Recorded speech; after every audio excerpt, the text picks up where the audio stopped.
Let's talk about training. This is a 65 kilo barbell. Right now, that's the same as my own body weight.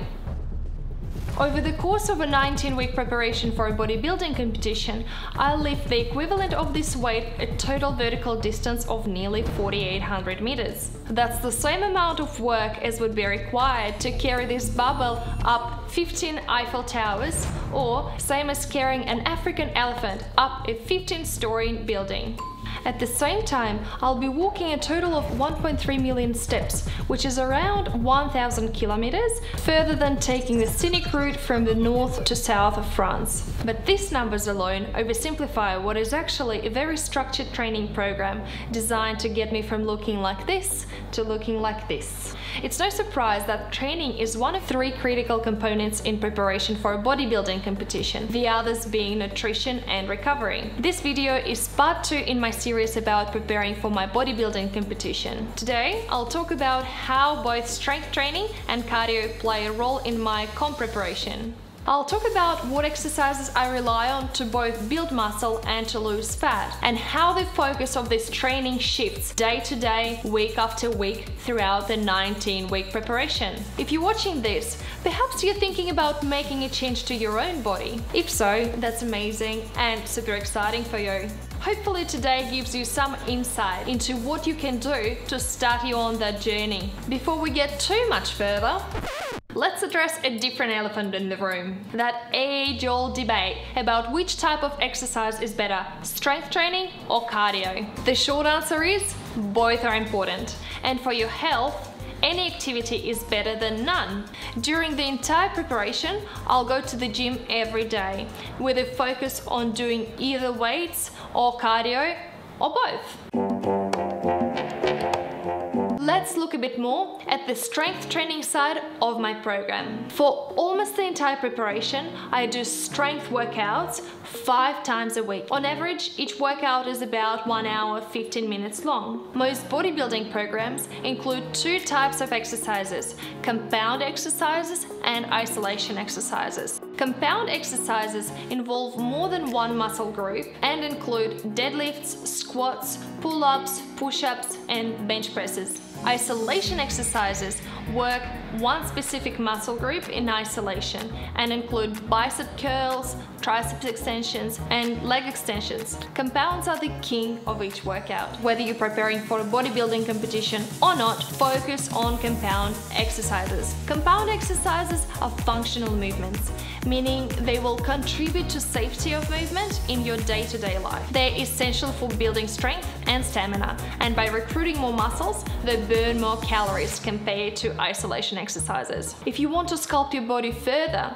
you can benefit from adding isolation work, which targets smaller muscle groups that add that definition to your physique. My workouts usually include at least a couple of compound exercises, which I do at the front end of my training session, followed up by a series of isolation exercises. It's on compound exercises that I usually try to lift heavier each set, while isolation work hits those already tired muscles at a high repetition range. On that note, let's talk about the balance between the number of sets and reps versus the amount of weight lifted. Depending on the desired muscle response, there are 3 common approaches to selecting repetition and weight range. Number 1, a low rep range with a heavy weight. 2, moderate rep range with moderate weight. And 3, a high rep range with lighter weight. Each approach has its place and purpose. Low reps with heavier weights is the sweet spot for powerlifting, where the main goal is to increase the amount of weight that you can lift over time. The rep range is from 1 to 6 reps, with at least 90% of your 1 rep maximum, i.e. the maximum you can lift for a single repetition. This method is most effective for building strength and is what the strongest men and women of the world do. However, for bodybuilders, low rep training is not the method applied most of the time, particularly in a lead up to a competition. The main reason is that it's not an optimal method for muscle size growth, known as hypertrophy. Hypertrophy is closely associated with the amount of time a muscle is under significant tension. Consequently, training at a medium rep range of 8 to 15 reps with at least 75% of your max weight is the most appropriate method for building muscles. With longer sets, hormones create a highly anabolic state within the body, and with longer time under tension, you get more muscle tissue damage, which is necessary for muscle growth. Ideally, you would also experience muscle pump, which is when your muscles feel full and tight right after an exercise. Apart from feeling good, pump has also a role to play in building muscles by activating protein synthesis and limiting protein breakdown, implying that the protein you consume is more likely to be used in muscle formation, not stored as fat. As to the high rep training, it suits best for increasing muscular endurance, but it's not as effective for building muscle if used on its own. The amount of weight lifted with high rep sets is often not sufficient to recruit fibers responsible for muscle growth. In a bodybuilding program, this method can be used to target already fatigued muscles to cause additional muscle tissue damage at the end of workouts. Leading into the competition, as I focus on muscle size growth, my programs include a combination of medium and high rep training. I do 3 to 5 sets of each exercise with up to 90 seconds rest between each set. I typically split the key muscle groups that I work on into the upper body and lower body sessions. An example of an upper body strength workout could look like this. There are 4 exercises, 3 sets each. Each set 8 to 10 reps. First exercise, single arm row, followed up by lateral pull downs. For shoulders, it's Arnold press and lateral raises. An example of a lower body strength workout could look like this. 3 exercises, 3 to 4 sets each. 3 sets of conventional deadlifts, 10 reps each set. Then leg press with 4 sets of 10 reps each. The last exercise is walking lunges, 3 sets of 30 reps each. Bodyweight lunges are fine, or you can use dumbbells. What about abs, you may ask? It was a big surprise for me to discover that lots of bodybuilders don't bother doing ab exercises. But how do they get that six-pack? Firstly, they work their core every time they perform a lift. That's talking about the importance of compound movements. Secondly, as discussed in my nutrition video, diet is the major driver of ab definition. With strength training covered, let's now take a look at my cardio program. Early in the preparation, my focus is on building muscle, which means minimal to no cardio. Each week closer to the competition, the amount of cardio in my program gradually ramps up to maximize residual fat burn. My cardio sessions are generally up to an hour long and mostly include aerobic exercises where my heart rate remains between 135 to 140 beats per minute. The intensity can sometimes increase to an anaerobic level where my heart rate gets up to between 170 and 180 beats per minute. Although high-intensity interval training is superior to low-intensity cardio for fat loss, there are a few good reasons for doing less intense aerobic cardio. Firstly, it's less taxing physically and mentally, which means you can preserve your resources for your strength workouts. This matters when you're working out a lot, particularly when you're running low on energy during periods of a caloric deficit. Secondly, it can also speed up your recovery due to an increase in blood circulating to damaged muscle tissues without stressing them further.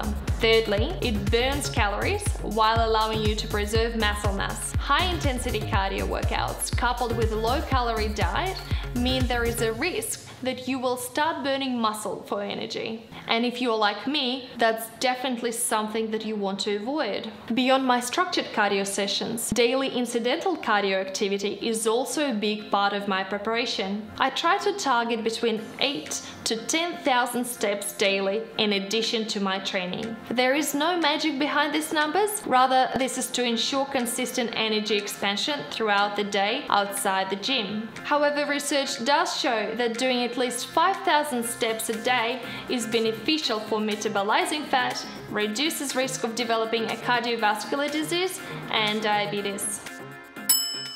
How does this all come together into a multi-week program? To have a visible impact on your body, training has to be consistent. It's important for me to hit each muscle group several times each week. This is where having a structured program is so important, rather than just turning up at the gym and deciding what to do that day. Following a program set specifically for you versus doing a group class is like wearing a tailored suit versus a suit off the shelf. It's designed for you and your body. My coach sets me a training cycle which includes the same exercises to target different muscle groups, and this changes every few weeks to ensure that my body doesn't adapt for a particular exercise. Some parts of your body may be more responsive to training than others. In my case, I'm currently focusing on my legs, which means training my lower body 3 to 4 times a week. To maximize muscle growth, the trick with your training is that you want to allow sufficient time for each area to recover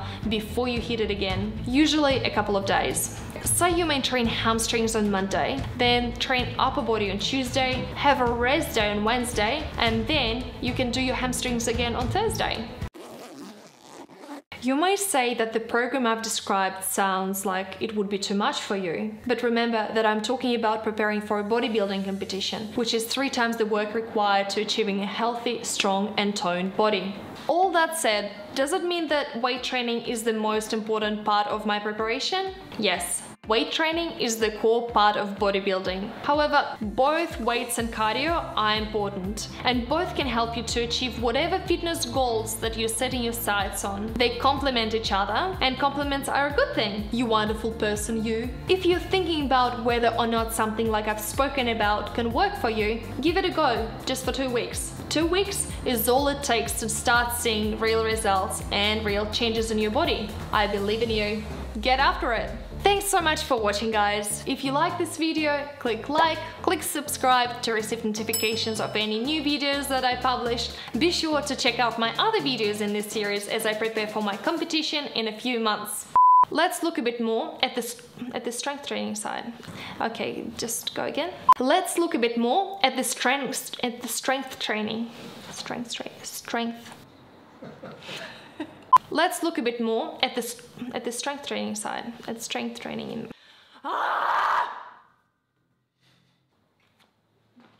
Let's look a bit more at the strength training side of my program. Okay. Let's look a bit more at the strength training side of my program. Cold? Yes, my hands are like frozen. Thanks so much for watching, guys.